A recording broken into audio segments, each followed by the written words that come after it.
My name is Margot Hayes, and I am 66 years old. What I am about to tell you changed my life forever. The funeral for my husband Ernest was the quietest day of my existence. There, beside his grave, I received a message from an unknown number that sent a chill through me. I'm alive. That's not me in the casket. I replied, my hands trembling, who are you? The response took my breath away. I can't say. They're watching. Don't trust our sons. That moment tore my soul in two. My world crumbled when I saw Charles and Henry, my own sons, standing by the casket with strangely calm expressions. Something was wrong. Their tears seemed forced, their hugs as cold as ice. For 42 years, Ernest had been my partner, my refuge, my reason for living. I met him when I was 24 in the small town of Spring Creek. We grew up on the same dusty back roads, sharing modest dreams. I cleaned houses to support my sick mother while Ernest repaired bicycles in a small shop he inherited from his father. We were poor, but we were happy. We had something money couldn't buy, real love. I remember the first time he spoke to me. It was a Tuesday morning. I was walking toward the market in my faded green dress and worn-out shoes. He stepped out of his shop with grease-stained hands and smiled at me with a shyness that made me fall in love with him instantly. Good morning, Margot, he said in a soft voice. Need me to check your bike? I didn't own a bike, but I made up an excuse just to talk to him. That conversation turned into dates under the big old oak tree in Town Square Park, then into promises of eternal love, and finally into a simple wedding full of hope. The first few years were hard. We lived in a 2-bedroom house with a tin roof. When it rained, we set out pots all over the house to catch the leaks, but we were happy. Ernest worked from sunup to sundown in his shop, and I sewed clothes for the women in town. When Charles was born, I thought my heart would burst with happiness. He was a beautiful baby with his father's big eyes and my smile. 2 years later, Henry arrived, just as perfect. I raised them with all the love in the world, sacrificing my own needs for theirs. Ernest was a wonderful father. He would take them fishing in the river on Sundays, teach them to fix things with their hands, and tell them stories before bed. I fed them, dressed them, and comforted them when they cried. We were a close family, or so I believed. As they grew up, things started to change. Charles, the oldest, was always ambitious. From a young age he would ask why we lived so modestly, why we didn't have a car like other families. Henry followed his lead in everything, as he always had. When Charles turned 18, Ernest offered him a job at the shop, but he rejected it with contempt. I don't want to get my hands dirty like you, Dad. I'm going to be someone important. Those words hurt Ernest deeply, though he never said it to me. I would see him sitting on the porch at night, staring at the stars with a look of sadness. His son had rejected not only his work but his entire way of life. The years passed, and to my surprise Charles managed to make a name for himself in the business world. He got a job at a real estate company in the city. Henry followed soon after. They both started making money, far more than Ernest and I had ever seen. At first I was so proud. My sons had achieved what we never could, escaping poverty and building a better life. But little by little that joy turned into sadness. Visits became less frequent and phone calls grew shorter. When they did come, they arrived in expensive cars, dressed in fancy suits, talking about investments and properties. They would look at us with a strange mix of pity and shame. Mom, Charles said to me during one of their rare visits, you and Dad should move somewhere better. This house is falling apart. He was right, but that house held all our memories. It was where we had raised our sons, where we had shared thousands of meals, where we had grown old together. It wasn't fancy, but it was our home. Ernest, always wise, would tell me, Margot, money has changed our boys. We aren't enough for them anymore. I resisted believing it. I kept justifying their absences, their brief calls, their broken promises. They're busy building their lives, I told myself. Someday they'll be the loving boys we raised again. But in my heart I knew Ernest was right. We had lost our sons long before I lost my husband. I just didn't know to what extent we had become strangers to them. The most drastic change came when Charles married Jasmine Albright, a woman from the city who never hid her disdain for our simple lifestyle. The first time he brought her home, she arrived in high heels that sank into the dirt of our porch and an elegant red dress that looked more expensive than everything I had ever owned. "Nice to meet you," she said with a forced smile, barely extending the tips of her fingers to greet me. Her eyes scanned our humble home with an expression that made me feel small. During dinner, Jasmine barely touched the food I had prepared with so much love. She moved the meatloaf around on her plate and cut tiny pieces of chicken, but she ate almost nothing. Charles seemed nervous, constantly apologizing for things he had never been ashamed of before. "Next time we'll take them out to a restaurant," he whispered to Jasmine, thinking I couldn't hear. But I heard him. Every word pierced my heart like a knife. Henry remained single but adopted the same distant attitude as his brother. His visits were limited to special occasions, and even then he always seemed in a hurry to leave. He was constantly on his phone, closing deals even during our conversations. "Mom, I have to go," he would always say before it was time. "I have an important meeting early tomorrow." Family Sundays became a distant memory. Christmases grew cold and formal. My sons would bring expensive gifts we didn't need, stay for 2 or 3 hours, and then leave with evident relief. Ernest and I grew old alone, comforting each other. He continued to work in his shop, though his hands no longer had the same strength. I continued with my sewing, but my eyes weren't the same. We made do with our small income, proud not to ask for anything from our successful sons. "Do you know what the saddest part is, Margot?" Ernest said to me one night as we drank coffee on the porch. "It's not that they have money. It's that the money has made them believe we aren't important anymore."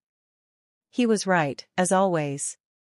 My sons hadn't just changed financially, they had changed in their hearts. We were no longer their beloved parents. We were an uncomfortable reminder of a past they wanted to forget. Things got worse when Charles bought a $200,000 house in an exclusive neighborhood in the city.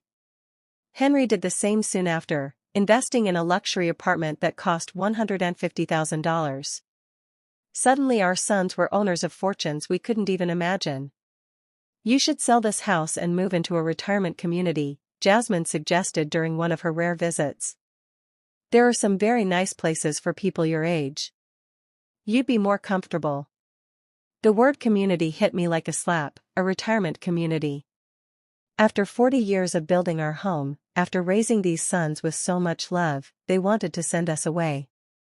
"We don't need a home," Ernest replied with the dignity that always marked him. "We're fine here in our house." But I saw the expression on Charles and Henry's faces. They supported Jasmine's idea. To them we were a burden, a problem to be solved in the most convenient way. It was then that the more direct suggestions began.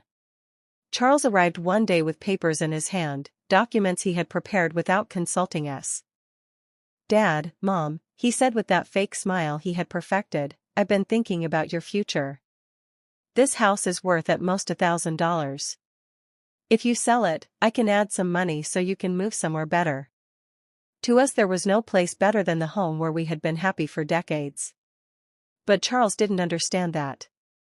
For him everything came down to numbers, to monetary value. "Besides," he continued, "I think Dad should retire from the shop. He's already 70 years old. It's time to rest." Ernest looked at him with infinite sadness. "Son, working isn't a burden for me. It's what keeps me alive, what gives meaning to my days." "But you could get hurt," Henry insisted, backing up his brother as he always did. "At your age an accident would be very dangerous." Their words sounded caring, but I sensed something darker behind them, an impatience, an urgency I couldn't fully grasp. The following months were tense. My sons increased the pressure for us to sell the house. They brought real estate agents without telling us. They had the house valued without our permission. They even began to talk about what would be best for everyone. "Look," Charles said during one particularly uncomfortable dinner, "Jasmine and I have decided to have children soon. We'll need help with the expenses. If you sell the house and move to a smaller place, that money could be an early inheritance. An early inheritance. He was asking for our inheritance while we were still alive. The audacity of the request left me speechless. Ernest remained calm, but I saw his jaw tense. "Son, when your mother and I die, everything we have will be yours," he said. "But while we're alive, our decisions are our own." "Don't be stubborn," Henry cut in with a harshness I had never seen from him before. "You're old now. You can't keep living in the past." That night, after they left, Ernest and I stayed up talking until dawn. For the first time in our marriage we discussed the possibility that our sons were not the people we thought we had raised. "Something's wrong, Margot," my husband said with a look of worry I had never seen in his eyes. "This isn't just ambition or impatience. There's something darker behind all this pressure." I had no idea how profoundly correct his words were. I couldn't imagine that my own sons were planning something that would change our lives forever. I didn't know that the tragedy that was coming wouldn't be an accident of fate, but a conspiracy carefully orchestrated by the two people I trusted most in the world. The last normal conversation I had with Charles was 3 weeks before Ernest's death. He came alone, without Jasmine, and looked more serious than usual. "Mom," he said, sitting at the kitchen table where he had eaten breakfast so many times as a boy, "I want you to know that no matter what happens, Henry and I will always take care of you." His words soothed me at the time, but now, remembering them beside Ernest's grave, they sent a shiver down my spine. Why did he say, "no matter what happens"? What did he know that I didn't? The accident that changed everything happened on a Tuesday morning. Ernest had left early for the shop, as he had done every day for more than 40 years. I was in the kitchen preparing his favorite lunch, meatloaf and mashed potatoes, when the phone rang with an urgency that sent a chill through me. "Mrs. Hayes," a voice I didn't know asked. "I'm calling from Memorial Hospital. Your husband has been in a serious accident. You need to come immediately."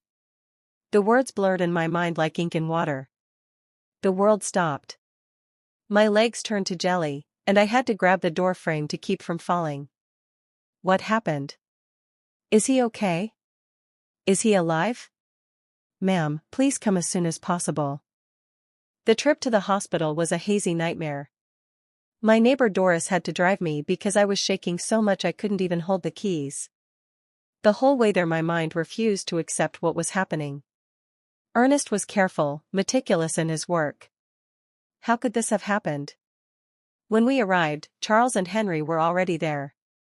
That surprised me because no one had notified them, at least not me. But in my desperation I didn't dwell on that detail. "Mom," Charles said, hugging me with a force that seemed genuine, "Dad is in bad shape. The doctors say one of the machines at the shop exploded. He has severe burns and a traumatic brain injury." Henry's eyes were red, but something in his expression felt off. He seemed more nervous than sad, like someone waiting for important news rather than grieving for his father. "Can we see him?" I asked, desperate. "Only immediate family, one at a time and for 5 minutes maximum," the nurse explained. When I entered that ICU room, my heart sank. Ernest was hooked up to a dozen machines with bandages covering most of his face and arms. I barely recognized him. His breathing was labored, artificial, kept going by machines that beeped constantly. I walked to his bed and took his hand, the only part of his body that seemed intact. "Ernest, my love, I'm here. Everything is going to be all right. You're going to recover, just like you always do." For a moment I felt a slight squeeze in my hand. His eyes moved behind his closed lids. He was fighting. My warrior was fighting to get back to me. The next 3 days were the longest of my life. I practically lived at the hospital, sleeping in the uncomfortable chairs in the waiting room. Charles and Henry took turns staying with me, but they always seemed more interested in talking to the doctors than in comforting their father. I overheard fragments of conversations I couldn't fully understand at the time. Henry asked about medical insurance and the cost of treatment.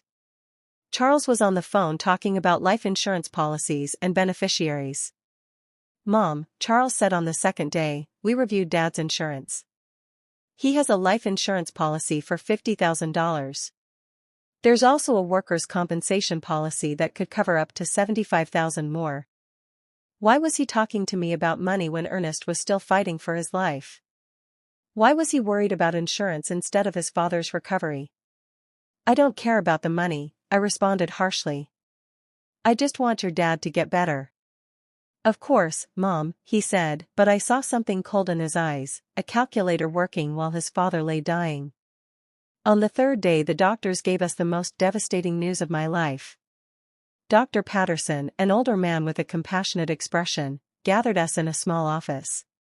Mrs. Hayes, he began softly, your husband's condition is critical. The burns have become infected and the head trauma is more severe than we initially thought. We have to be realistic about his chances. What does that mean? I asked, though my heart already knew the answer. It means we need to prepare for the worst. Your husband is in an induced coma. We could keep him alive indefinitely, but his quality of life, it is highly unlikely he will ever regain consciousness. My world fell apart around me. 42 years of marriage, an entire life built together, and now they were telling me it was all fading away like smoke. We want to try everything, I said through sobs. No matter the cost, no matter how long it takes. But Charles exchanged a look with Henry that deeply unsettled me. Mom, Charles said in a voice that tried to sound understanding, we have to be practical. Dad wouldn't want to live like this. He always said he never wanted to be a burden on anyone. A burden? I exploded with a fury I didn't know I had. He's your father. He's not a burden. He's the man who raised you, who worked his whole life to give you the best he could. We know, Mom, Henry chimed in. But we also have to think about you. The medical bills are going to be enormous. They could wipe out all your savings. Again, money, always money. My husband was dying and they were calculating costs. That night, alone in the hospital room, I took Ernest's hand and spoke to him as if he could hear me. My love, I don't know what to do. The doctors say there's no hope, but I can't let you go. I can't imagine my life without you. It was then that something happened that still gives me goosebumps. His fingers moved slightly, squeezing mine with a force that was almost imperceptible. His lips moved as if he were trying to say something, but no sound came out. I called for the nurses, desperate. He's reacting. He's trying to talk. But by the time they arrived, Ernest had returned to his previous state. The nurse checked the monitors and shook her head. Sometimes there are involuntary muscle spasms, ma'am. It doesn't mean he's conscious. But I knew what I had felt. Ernest had tried to communicate with me. He had fought to tell me something important. 2 days later, in the early hours of Friday morning, the machine alarms went off. Lights flashed. Nurses rushed to Ernest's room. I was dozing in the hallway when the noise woke me.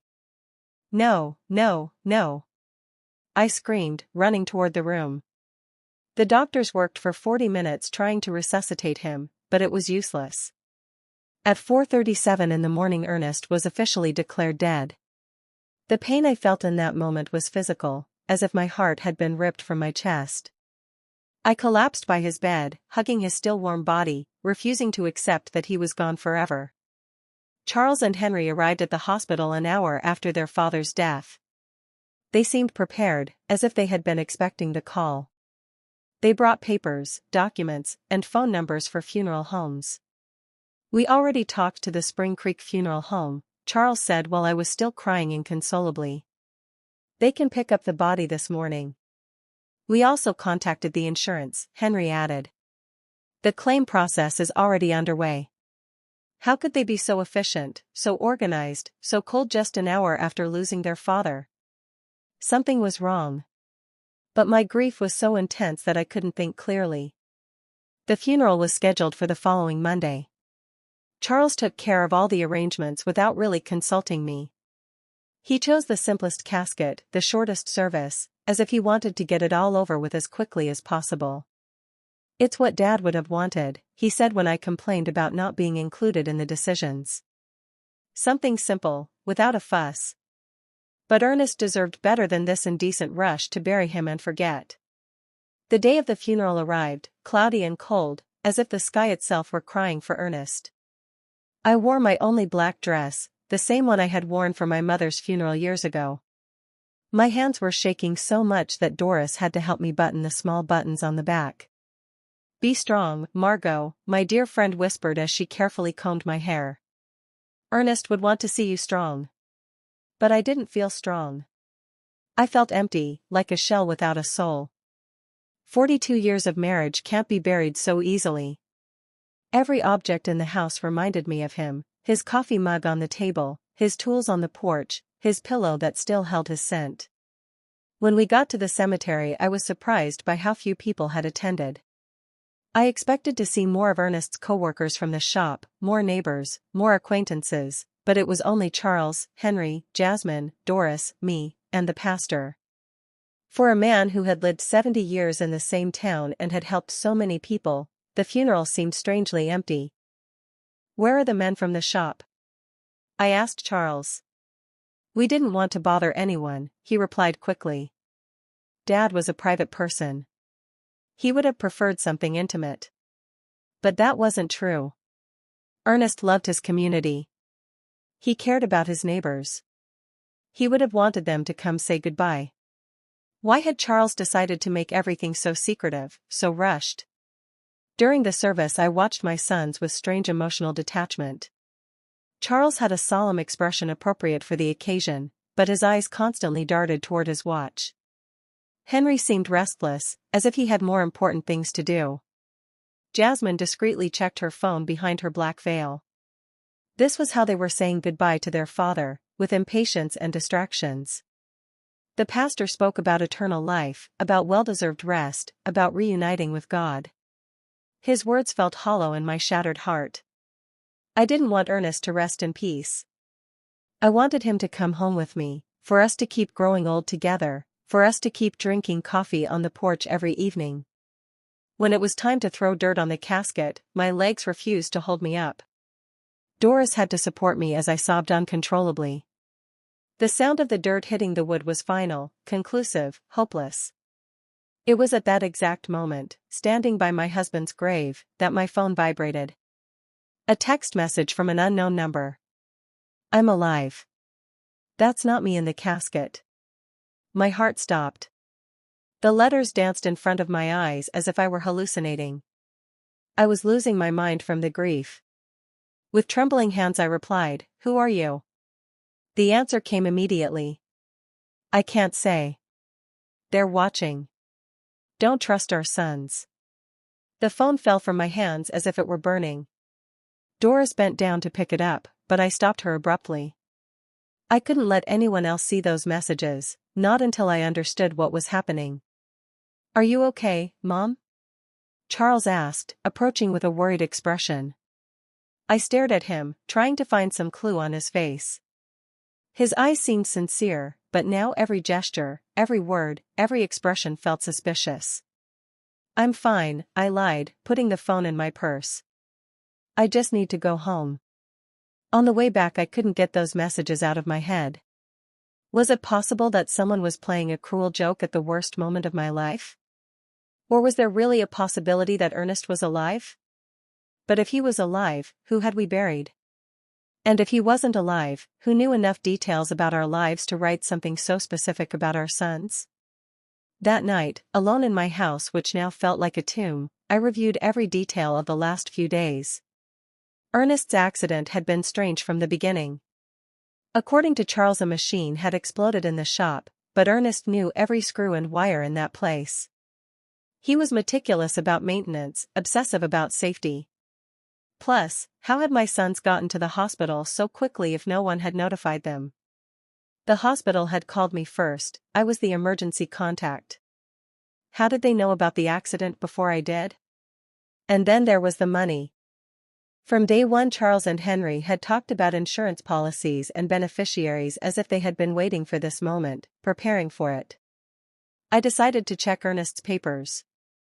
In his old wooden desk he kept all his important documents in a metal box, insurance policies, the deed to the house, shop documents, everything was there. I found the $50,000 life insurance policy Charles had mentioned. But there was something I didn't remember. The policy had been updated just 6 months earlier, increasing the coverage from $5,000 to $50,000. Why had Ernest increased his life insurance? He had never mentioned that change to me, and more importantly, who had suggested he do it? I kept looking and found something even more disturbing, a workers' compensation policy I didn't know about, purchased just 2 months before his death, $15,000 in total. A fortune for a family like ours, but also a fortune tempting enough for someone without scruples. My phone vibrated again. Another message from the same unknown number. Check the bank account. See who's been moving money. This time I didn't hesitate. This person, whoever they were, knew too much to be a prankster. They knew about the insurance.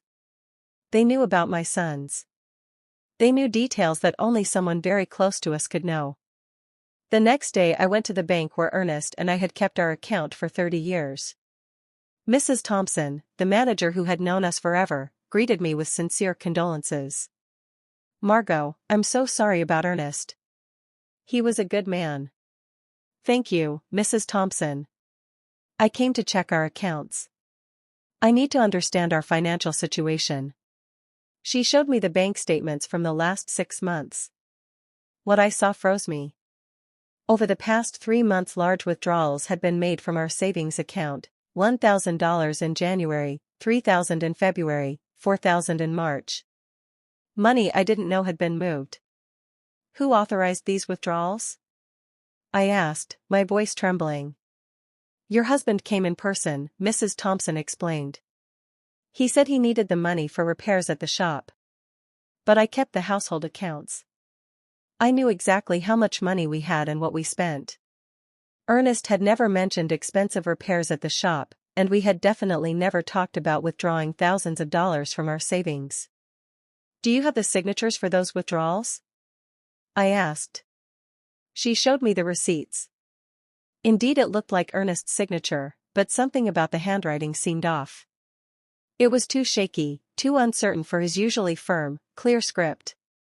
Mrs. Thompson, I asked with my heart pounding, did he come alone to make these withdrawals, or was someone with him?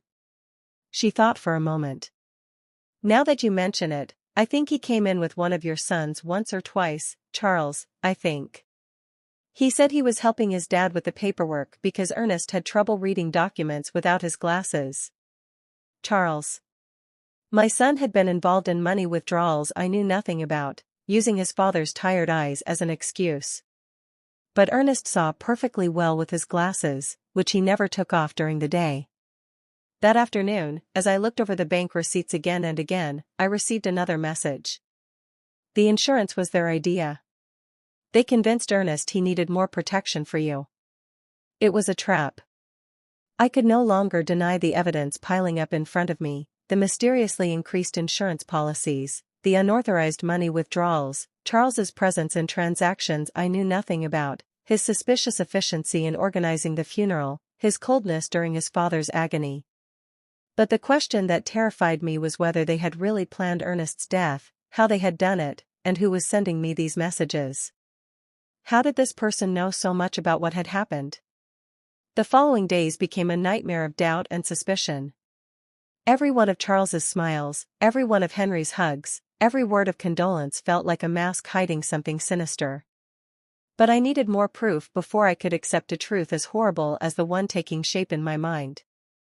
My phone kept receiving messages from the mysterious number. Go to Ernest's shop. Look in his desk. There are things you didn't see. I decided to go to the shop for the first time since the accident.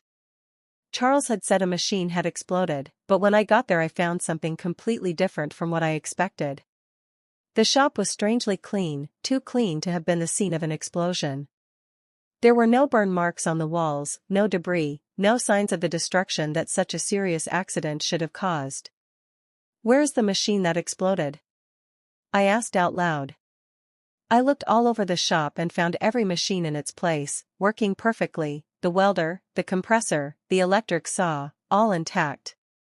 What then had been the cause of the accident? In Ernest's desk I found something that sent a chill through me, a note written in his handwriting dated 3 days before his death. Charles insists I need more insurance.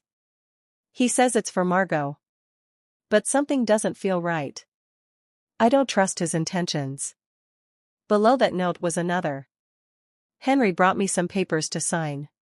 He says they're to modernize the shop, but I don't understand what it's about. Why all the hurry? My husband had had suspicions. He had sensed the evil intentions of our sons, but he had died before he could tell me. I kept searching and found an envelope sealed with my name on it. I opened it with trembling hands. It was a letter from Ernest. My dearest Margot. If you are reading this, it means something has happened to me. In recent months I've noticed strange changes in Charles and Henry. They're too interested in our money, in the insurance, in us selling the house. Jasmine is putting a lot of pressure on them. Yesterday Charles told me I should be more concerned about my safety because at my age any accident could be fatal. I don't know why, but those words sounded like a threat. I love you, Margot. If something happens to me, don't trust anyone blindly, not even our sons. The letter fell from my hands. Ernest had sensed his own death. He had seen the signs that I, blinded by maternal love, had ignored. That night Charles came to visit me. He arrived with a bottle of wine and a smile that now seemed completely fake. Mom, I've been thinking about your future, he said, pouring himself a glass without asking if I wanted one. The insurance money, it's already in process. It'll be $15,000. How do you know the exact amount? I asked, pretending innocence. Well, I helped Dad with the insurance paperwork. He wanted to make sure you had enough money to live comfortably. A lie. Ernest had never wanted to increase the insurance. According to his own note, he had been pressured by Charles. And what do you think I should do with that money? I asked, carefully watching his reaction.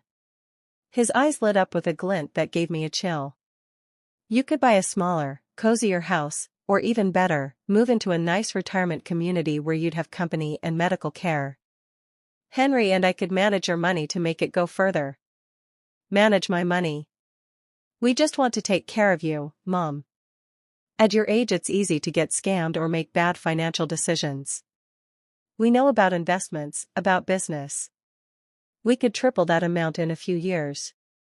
Triple my money, or make it disappear into their own pockets. Let me think about it, I said, trying to buy time. Of course, Jasmine said with her fake sweetness. But not too long, for your own good. After they left I sat in my kitchen, shaking with rage and fear. My own sons, my flesh and blood, had not only murdered their father but now they were planning to steal everything I had left. That night my phone vibrated with a longer message than the others. Tomorrow go to the police station. Ask for the report on Ernest's accident. There are contradictions you need to know about. The next day I went to the local police station. Sergeant O'Connell, who had known Ernest for years, greeted me kindly. The report on your husband's accident? He asked with a confused expression. What accident, Mrs. Hayes? From his shop, when the machine exploded. The sergeant checked his files and shook his head. We don't have any report of an explosion at Ernest's shop here. In fact, we don't have any report of a work accident involving your husband. I felt the world sway under my feet. But my son said it was an accident at the shop. That's why he was in the hospital. Mrs. Hayes, your husband arrived at the hospital on Tuesday morning, but not from a work accident. According to the medical report I have here, he arrived unconscious with symptoms of poisoning. Poisoning. The doctors found traces of methanol in his blood, a quantity sufficient to cause blindness, brain damage, and eventually death. Why didn't anyone tell me this? I asked, my voice breaking. The immediate family who signed the hospital papers requested that the information be kept confidential to avoid unnecessary speculation. They said you were too emotionally fragile to handle the technical details. The immediate family. Charles and Henry had hidden the true cause of Ernest's condition, invented the story of the explosion, and manipulated everyone, including me, to cover up a murder. Mrs. Hayes, the sergeant continued, if you suspect the circumstances of your husband's death, we could open a formal investigation. I had more than suspicions. I was certain that my own sons had murdered their father for money. That afternoon Henry came home with a bouquet of flowers and the same fake smile as Charles. How are you, Mom? You look tired. I'm fine, I lied, observing his every gesture from a new perspective. I'm just thinking about the future. That's good. Charles and I have been talking. We think you should sell the house soon while it's fresh on the real estate market. Why the rush? Well, old houses lose value quickly and you need liquidity, funeral expenses, pending medical bills, more lies. The funeral had been cheap, almost insultingly so, and there were no pending medical bills because the hospital insurance had covered them. Henry, I said, looking him directly in the eyes, you knew your dad didn't die from a work accident. For a fraction of a second I saw panic in his expression, but he recovered quickly. What are you talking about, Mom? I went to the police station. There's no report of an explosion at your dad's shop. This time the panic was more evident. Mom, you shouldn't be doing things like that. They'll confuse you. The grief is getting to you. The grief is getting to me, or you've been lying to me? He got up abruptly, spilling the coffee I had poured for him. I think you need to rest. We'll talk when you're calmer. He left quickly, but not before making a phone call from the porch. Although I couldn't hear the words, the tone was urgent, worried.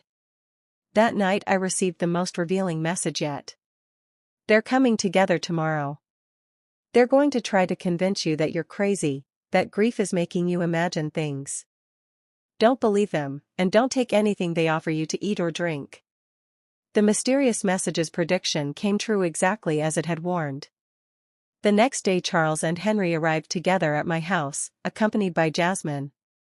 They had expressions of exaggerated concern and a bag of pastries from the downtown bakery.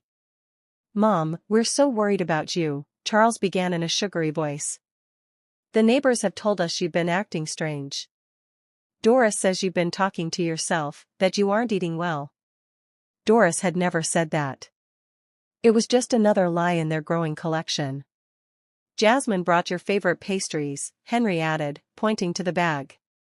And we made special coffee from that brand you like so much. I remembered the message's words, don't take anything they offer you to eat or drink. It was possible they were planning to poison me too, just as they had Ernest. Thank you, but I already had breakfast, I said, keeping my distance. But Mom, Jasmine insisted with a smile that didn't reach her eyes, you need to eat properly. You've lost a lot of weight since Dad died. I'm fine, I repeated firmly. Charles exchanged a significant look with Henry, the same look they had shared at the hospital when the doctor gave us Ernest's prognosis. Mom, Charles said, sitting closer to me, we want to talk to you about something important. Henry and I have been consulting with some doctors about your recent behavior. My behavior? Yes. The strange questions you've been asking, the visits to the police station, that obsession with irrelevant details about Dad. It's normal after such a great loss, but it can be dangerous if it's not treated. Henry nodded gravely. We spoke to Dr. Albright. He says it's common for older people to develop paranoia after losing a partner, especially women your age. Paranoia. They were accusing me of being crazy for uncovering their lies. I am not paranoid, I said with all the firmness I could muster. I'm just asking questions I should have asked from the beginning. What questions? Charles challenged me. Like why there's no police report for your father's supposed accident. Like why the shop is perfectly clean if there was an explosion. Like why you withdrew thousands of dollars from our account without telling me anything. The silence that followed was deafening. The three of them exchanged looks of thinly disguised panic. Mom, Henry finally said, those things have simple explanations. Dad withdrew that money for repairs he wanted to do in secret as a surprise for you. What surprise? He wanted to remodel the house, Charles lied. He had hired some workers to fix the roof and paint the walls. He wanted it to be a surprise for your birthday. If that were true, where were the workers? Where were the materials? Why did no one in town know about this supposed remodeling? And about the police report, Charles continued, not all work accidents require a report, especially when they happen on private property. More lies. Sergeant O'Connell had been very clear, any work accident with serious injuries requires an official report. Mom, Jasmine intervened with a sweet but condescending voice, we just want to take care of you. That's why we thought it would be best if you moved to a place with specialized medical attention, a care home, a specialized care home for people who are going through complicated grief. They have psychologists, nurses, activities to keep you busy. And in the meantime, Henry added, we can take care of selling the house, managing the insurance money, all those complicated things you shouldn't have to handle in your current state. There it was, the complete plan, declare me mentally incompetent, put me in a home, and take control of all my money. First they had murdered Ernest for the insurance money, and now they wanted to steal from me too. And what if I refuse? I asked them. Why would you refuse? Charles asked with a smile that sent a chill through me. We just want what's best for you.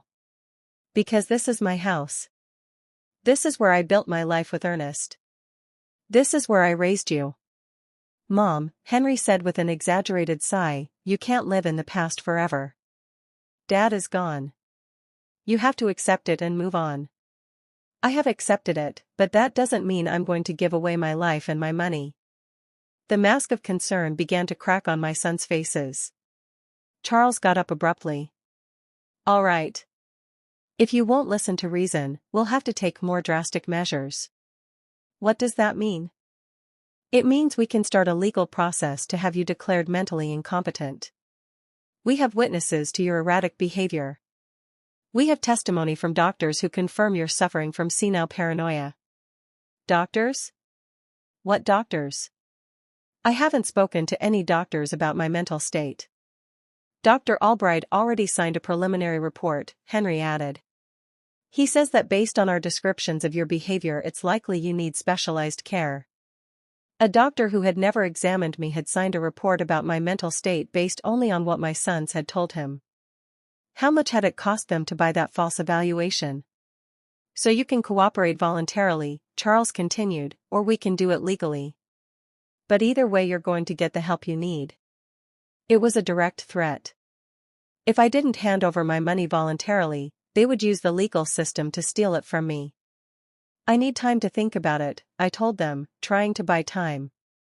Of course, Jasmine said with her false sweetness, but not too much time, for your own good.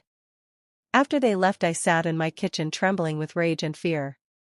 My own sons, the blood of my blood, had not only murdered their father but now were planning to steal everything I had left. That night my phone vibrated with a message longer than the others. Margot, this is Stephen Callahan, a private investigator. Ernest hired me 3 weeks before he died because he was suspicious of Charles and Henry. They poisoned him with methanol mixed in his breakfast coffee. I have audio evidence of their conversations planning everything. Tomorrow at 3 o'clock in the afternoon go to the corner cafe. Sit at the back table. I'll be there. At last I would know who had been sending me those messages, and more importantly I would have the proof I needed to get justice for my husband's death. But I also knew I didn't have much time. Charles and Henry had shown their hand. If I didn't act fast I would end up locked in a home while they spent the money that had cost Ernest his life. The war had begun, and even if I was a 66-year-old woman against 2 ruthless men, I had something they didn't, the truth. And the truth, sooner or later, always finds a way to come out.